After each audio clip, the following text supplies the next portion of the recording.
Indian Prime Minister Narendra Modi will travel to Uzbekistan for the crucial SCO meeting. Along with attending the two-day summit, the Indian leader will also hold bilateral meetings with Russian President Vladimir Putin on the sidelines of the SCO meeting. Ties between the two countries have strengthened over the years, with defense and now energy forming the main pillars. This as India, which rarely used to buy Russian oil, has now emerged as Moscow's second biggest oil customer after China. The upcoming meeting in Samarkand will be the first meeting between the two leaders since Russia launched military operation in Ukraine. Now, according to an official statement from the Kremlin, both the leaders will meet in Uzbekistan on Friday and will discuss energy, trade, as well as sales of Russian fertilizers. This comes as India is now looking for a 3-year fertilizer import deal with Russia.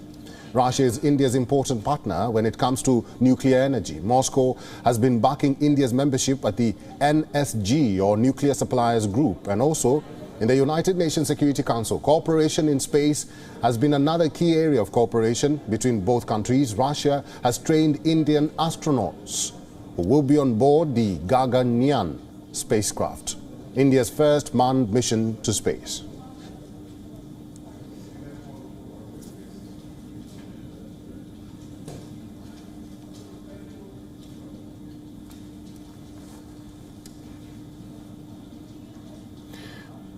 For more on this, we are now being joined by our principal diplomatic correspondent, Siddhant Sibal from Samarkand. Siddhant Sibal, good to see you. Probably you can begin with an update of how officials are preparing for tomorrow's summit. And we understand that Indian Prime Minister will meet Russian President Vladimir Putin. What's on the agenda for that?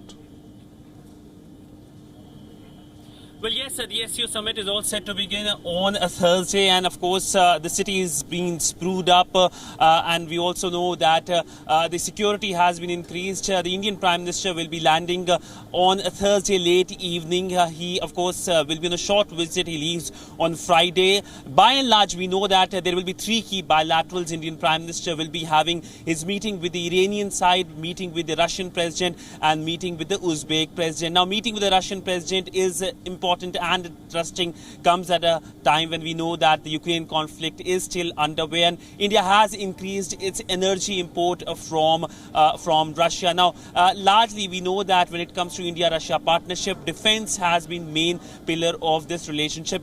But with the emergence of energy, we know that the focus will be on how India can get more cheap energy at a time when the commodity prices, the fuel prices have been increasing. But nonetheless, this is the first meeting between the two leaders since the conflict started. So the West, of course, closely will be watching the entire meeting. The Iranian meeting, of course, will be focusing on the Chabahar port project. But the big question is, will the Indian Prime Minister meet the Chinese President Xi Jinping, given how relationship has fallen in terms of how substantive relationship has been in the past. But since the crisis, the Galwan crisis, we know the relationship nosediving. In fact, the Indian External Affairs Minister has several times pointed that the relationship is undergoing it through a difficult phase.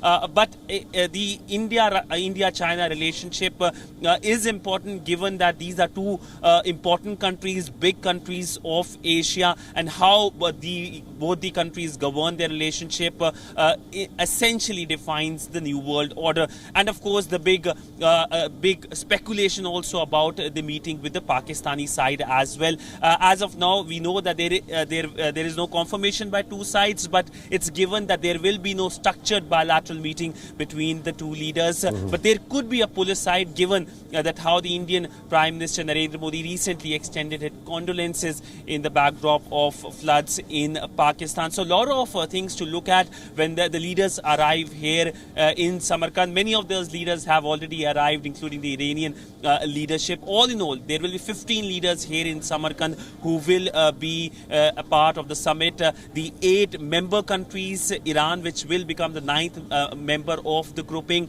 Then there are guest countries like Turkey and Azerbaijan, and of course observer member countries who have also been invited at the mega summit.